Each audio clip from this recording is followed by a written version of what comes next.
everyone. I'm Casey, and I'm the director for interventions. Hi, I'm Liz. I'm the operations director who's helping Casey out on this really cool project. And I'm Mike Godlewski, and I am an interaction design lead at IDEO. We have Mike here today to talk to us about human-centered design and putting people first.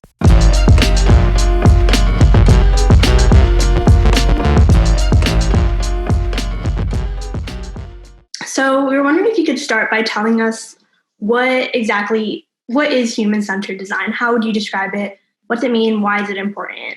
Big question. What is human-centered design? There's a lot, like if you just start looking around or asking like, what does this mean? What is design thinking? What is human-centered design? There's like a lot of stuff that you see, right? There's like a lot of conflicting information. It seems complex. It seems like it's a lot of like process and strategy and all these different things. It's actually really simple. Human-centered design is just very basically the principle that you start with designing for the people that you're going to be implementing a solution for. And so it seems really simple, right? It seems really straightforward, like, oh, we're going to make something for real people to use. Let's start by understanding how they would use it. But that's not often the case. A lot of the times, lots of companies, lots of people will start by trying to create something and do it not by speaking to the real potential users of this thing, but dive maybe into the technology or sort of the business aspects of it. So human-centered design is really just saying, let's pause and make sure that we understand the people intimately that we are designing a solution for and make sure that it's actually solving for their needs. So when you're tackling projects with human-centered design, how do you balance your modes of work? So like, when do you work individually versus when do you work with your team? That's a great question. The balancing really happens almost at a like hour by hour level. Obviously, it's different for every person working on different projects, not just at my company at IDEO, but in different organizations. But I think if you try to follow something similar to what I'm about to describe, you can find a great balance between collaborative and solo individual work to help actually like come to great conclusions. And so what I mean is that typically for most projects, we will be 4 or 5 people kind of working together in a physical space, working together, and the energy of us all being surrounded by each other and tackling the same problem like leads itself to such amazing moments of collaboration because each person is kind of on their own train of thought and thinking and creating some sort of design or pushing the work forward in their own unique way. But with that, you obviously need enough time to set aside to be like, okay, let me actually produce something or let me test something. Let me get some heads down time. And so, you know, for us, like I was saying, it's a very unique model, which I don't think is applicable for a lot of different other companies where we're able to just kind of lock ourselves in a room and think very deeply about a problem, you know, for a couple of months. But I think if you can strike a good balance between meeting with your team and collaborating a couple of times a day, having maybe like a stand-up in the morning or having check-ins throughout the day or these pre-assigned blocks of time where you know it's going to be, you know, there's an agenda. It's not just let's sit and try to figure it out together, but there's an agenda of like, hey, let's brainstorm solutions around X, around this thing that we're currently struggling with. And then you break off after, right? And you have solo individual time to develop those ideas further. But being able to, I think, find a cadence and balance that solo time with that group time, it's really like the way that you're able to push things forward because no one can be working collaboratively 100% of the time, and no one can be pushing great work forward if it's just yourself heads down. So it is really about striking a good balance between the two. So when it comes to the approach, how do you actually do this? Approaching human-centered design, where do you draw your insights? The approach is really baked into the process. And so most of the times, I guess my advice would be if you are trying to think about something and design it with humans at the forefront, you need to be able to pad enough time to account for that, right? And so previously I had worked places, or I had done like freelance projects where you really just want to quickly start making, or like finding the solution and doing like the hard, like the actual tactile, design that we think of as design.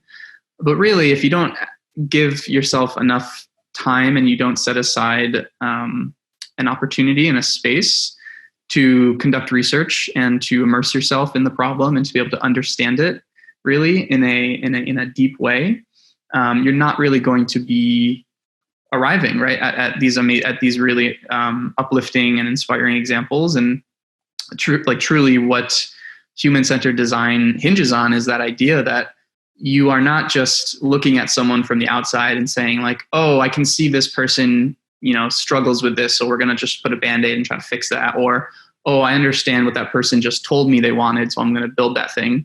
But it's really about, can you put yourself in someone's shoes and empathize with them as closely as possible? And then through that process, you're able to find insights that you otherwise wouldn't if you just asked someone, hey, what do you want? There's that famous quote, Henry Ford. It's like, oh, if I had asked people, what they wanted, they would have told me they just wanted faster horses. And so you can't just go around asking people like, hey, what are your problems? What do you want us to design for you?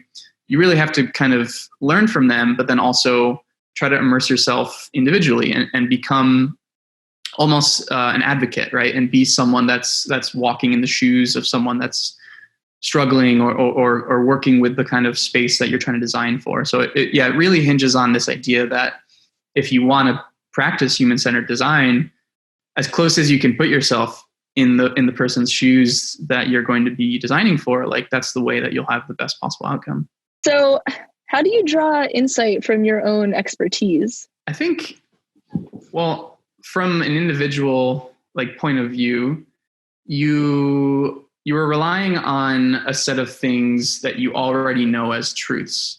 And so if you have a set of expertise, if you have what we like to call is like this T-shaped experience, or you have like a T-shaped background, meaning as a designer, you have a broad set of skills, right? And so that's like the top of the T.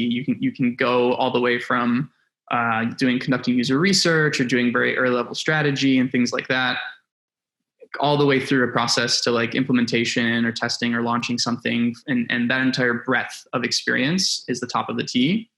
But with that comes like the deep dive, right? And so the T, the cross of the T, is deep knowledge of one particular part of craft. And so at IDEO, that's where we have different distinctions between people. And so everyone obviously is not great at everything. Everyone has their own specialty that they can excel at. And so for like design researchers in particular, they're really, really great at being able to conduct and understand interviews and speak to people in a way that truly uncovers the insights, right, that we're trying to understand and learn from. Myself, as an interaction designer, I'm always thinking about the ways that people and systems and services and technology all interact with each other and the ways that we can continue to push that forward. So, depending on what someone's personal craft and background, their experience is, they'll be lending that point of view. And I think depending on what you are particularly strong at, if you have a really good user experience or visual design, or you're really good at interviewing and doing research, talking to people, you're going to lean on that heavily, and that's going to become, I think, a really strong way that you're able to communicate and get push designs forward, right? Because you want to be able to leverage what you know, but always be in a constant state of learning and absorbing like what you're hearing from people as you're talking to them and testing with them. So kind of going off of that, how do you draw inspiration and insights from your teammates around you? I think it's a huge, there's a massive benefit that comes with not just surrounding yourself with like-minded individuals, but being able to have different points of view and oftentimes people that come from very different backgrounds, right? And so for us at IDEO, it's like, okay, we'll have a team that's trying to solve something, and we'll put people that have very different roles within the team to help understand and sort of represent different parts of the problem. And this comes back to like originally when we start to talk about what is human-centered design, what is design thinking about humans as the starting point, as the forefront, and solving for their needs, but at the same time also understanding there are business, right? There's viability constraints that you need to be thinking about, and there are also technological feasibility questions that you need to be asking. So ultimately, you want to be addressing all three of those things: the usability, the desirability, the feasibility, and then the technology, like the actual like viability of this thing. But that's what I mean, like when I say if you can surround yourself with people that are thinking about these things in a different way, but trying to sort of push the solution forward and be representing their own part or their own craft, I guess, then you're going to have a much stronger solution, right? The thing that you're actually creating is going to be desirable from a human standpoint, technologically feasible, and it's going to be a viable business option as well. So yeah, you asked like from like a team perspective, right? Like how do you draw inspiration from them? I think both being aware of what people are thinking about and understanding, oh, it's not just like this one thing that I'm super latched onto or that I'm, thinking about so deeply.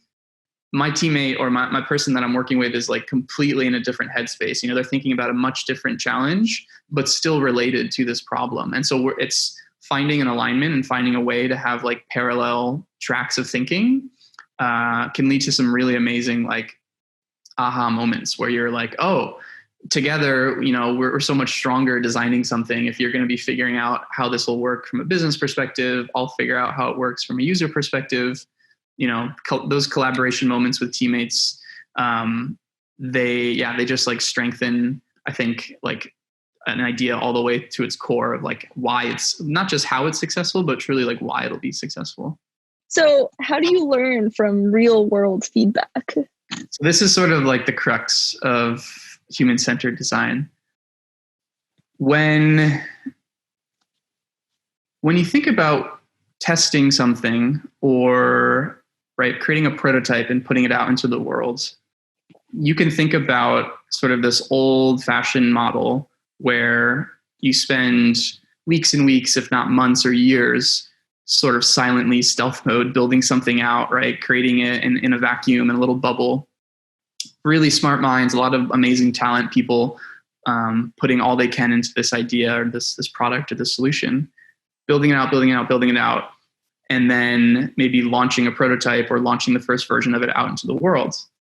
And I don't, for some reason, the first thing that comes to my mind is like Google Glass. I don't know how much real world testing or prototyping they did with that. But if you can think back to that time when Google Glass first came out, there was a lot of pushback from a very basic idea that do other people, not the people that own the glasses, but what will the impact be for others around these individuals that own Google Glass? And how will the interactions or the ways that even people, perceive someone that's constantly recording them or monitor, like has information, what will that do to change the way that person then that's wearing it is presenting themselves to the world? And I really feel like the Google Glass of the future, or thinking about having augmented technology to help us learn and be more aware of the world around us, I think that is the future. I think that's a place that we're going to be going towards. But when I think about like the Google Glass launch example, there probably wasn't as much consideration that went into that as could have been for how can we present this in a way that, you don't walk into a public space and suddenly everyone looks at you because they can see that you are either presenting yourself in a different way or there's this kind of disconnect between the person that's entering the room and you're not quite sure their motivations or their desires, And I think when you think about the way that a lot of companies historically have tested and developed, designed, and tested things, there are many, many more opportunities to put stuff out earlier and to learn from them sort of before you go really far down a pathway in creating something that ultimately, may not succeed. And so really you want to be able to learn from your failures, and you want to be able to fail early and often. So you've been talking so much about human-centered design in the abstract. Mm-hmm. So what is a real-world example? There's one of my favorite examples that a team worked on at IDEO that I can point to is really inspiring. It's actually launched fairly recently, but it's the LA County voting machine. And this is a project that was in development for quite a while. And the idea is that in LA County, it is actually the largest voting jurisdiction in all of the United States. There's 5 million registered voters. And so if you think about the scale of that many people needing to show up and cast their vote on voting day, there are just innumerable, there's a slew of challenges, right, that you need to work through to be able to accommodate and make sure that all 5 million voters can have their voice heard and not be confused through the process, and be able to present it to them in a way that the information during this voting experience is clear, it makes sense, it represents what they actually wanted to choose and vote for. The most basic way of thinking about it is that even in LA, there are 11 official languages, right, that you need to be able to support on a voting ballot. And so like English, Spanish, Chinese, Korean, there are so many different ways of formatting and structure, and like even just the wording, being able to differentiate like casual or formal, and then the interpretations of that. It's a lot of things to think about. But then beyond that, the team that designed this voting experience really thought inclusively. And so there are so many other people that have different abilities, that are either vision or hearing impaired, people that have mobility, so like people in wheelchairs or other sort of like learning disabilities. All of these people, we still want to be able to represent them and have them be able to cast a vote. And so the solution that ended up being designed to be able to accommodate all of these things was really, really amazingly comprehensive in including all those different types of voices and all those different types of needs of people. The solution was able to accommodate for them. It wasn't like starting the project, we were like, let's make it all digital. It's going to be a website or an app, like we knew that there was going to be a paper ballot that needed to actually have your vote counted and be able to almost act as a receipt. And so I think the really inspiring thing is that knowing that, okay, that's the start, or that's the end point. We just need a paper ballot that can be representative of the vote.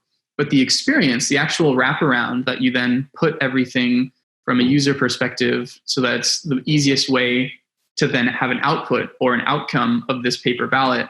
That's what we designed. So the actual unit, I can link to it so people can see what I'm talking about, but the actual structure, it's a digital screen, and it's an interface where people can have different languages that they're able to select from. They're able to use any sort of assistive learning technologies. So if they have, like, again, issues with mobility, or they can't use their hands and things like that, you can also plug in assistive technologies to help you interact with the software.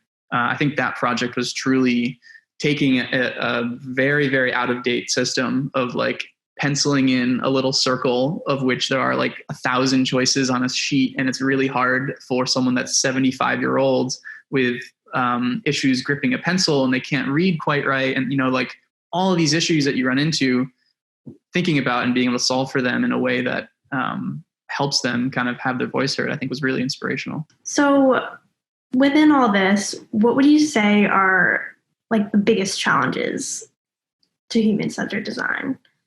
I think the challenges are not quite in human-centered design as a thing, but rather how can we enable companies, different businesses and organizations to trust that that's a good way to develop or create solutions for people. Because there is, I think, this sort of historic, this legacy of like no, we have a Q2 deadline. We need to put the product out by this. We have all these different restraints and constraints and deliverables. And that process, I think, really locks a lot of companies up and prevents them from truly innovating and thinking about the real reason that they're in business to begin with, right? Is probably to create something for other people.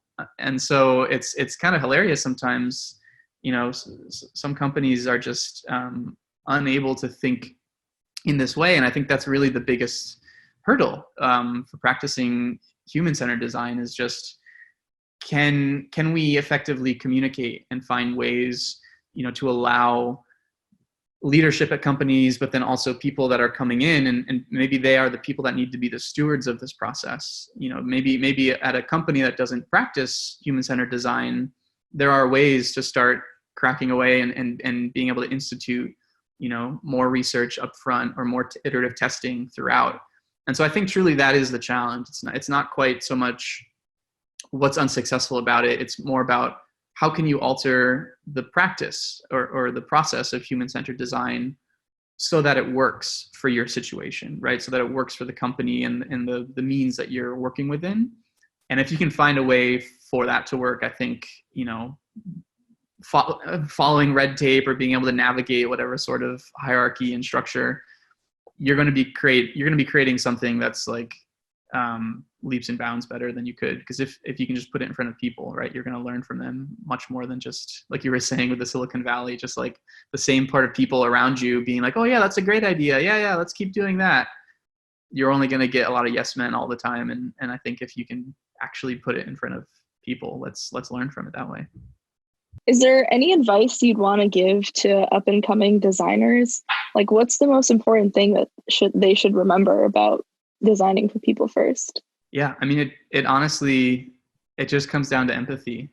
And even if there are constraints or even if timelines and all of these different things, prevent you from wanting to do as much as you can, whatever you can do as a designer to empathize with the people that you're designing for, it's just going to make everything so much better, right? Like your process, you're going to understand what you're designing for. You're not going to be swimming in this like world of like unknowns, and like the more that you can immerse yourself or just sort of empathize with the people that you're trying to design for, the better. And I think that can be done in the smallest way of just putting out maybe, I don't know, a post on the internet or asking your friends or, very, very low touch, very, very easy, small things that you can do outside of like a formal research process. Even just finding, friends and family that are not maybe designers and not familiar with what you're talking about and can relate to the things that you're working on in some way, like the smallest little bits that you can do to start testing and learning from your designs sooner. I think that would be my advice. Yeah, I've used or tested with my mom before. She's like, she's not really great with technology, so it's good to get her perspective on things. Mm-hmm. Totally. You got to get mom, you got to get dad, grandma, grandpa.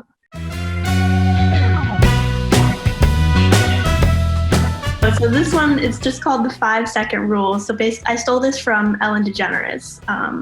But you have 5 seconds and I'll give you a category.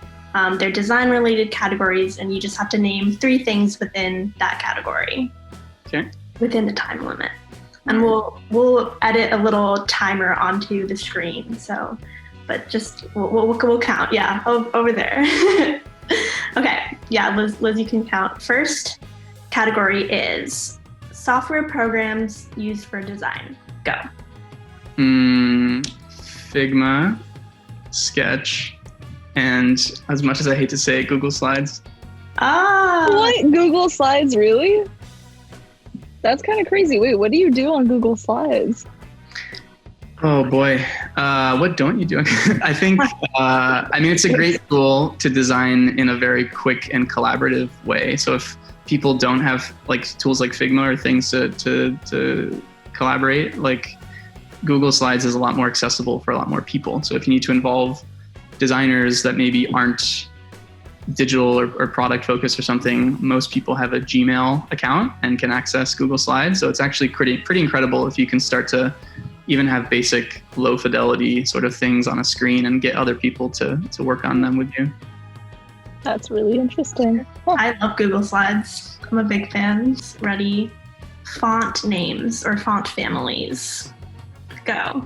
I've been using Google Slides a lot, so Poppins and Roboto definitely come to mind, but then also Proxima Nova. Things that you do at work or for work every day. Creative warm-ups every day. Oh boy, Brainstorm and Slack. Types of design. Go. Design research, interaction design, and business design. What is business design? I've never heard that term. So I just came full circle with our conversation. So in the idea of like design thinking, starting with humans first, representing like desirability and user experience. There's also this idea that you're testing business viability. So how well can this idea succeed, right? From the constraints or the different points of view of a business that you're working with. Your go-to office snack. We have like a huge wall and all the snacks that I eat all the time. I guess I don't have any of them right now. But I will. Time's up. I told a story instead of 3 things. That's okay. We want to hear the story. That's better. Well, I will always do a loop. Like I remember I'll always kind of go around the table and the wall and I'll grab a banana first. And then I'll get like Chex Mix to have as like a semi-healthy snack because they always have chocolate. And then I'll grab a bag of those like veggie chips. All right. Well, I think that's about it. Thank you again for joining us on Interventions episodes. Had a lot of fun today. Yeah, that was great talking about human-centered design. But yeah, it's really a lot simpler and easier to start practicing human-centered design than you might think. Thank you guys. Thanks, Mike. Okay, I'll talk to you later. Okay. Bye.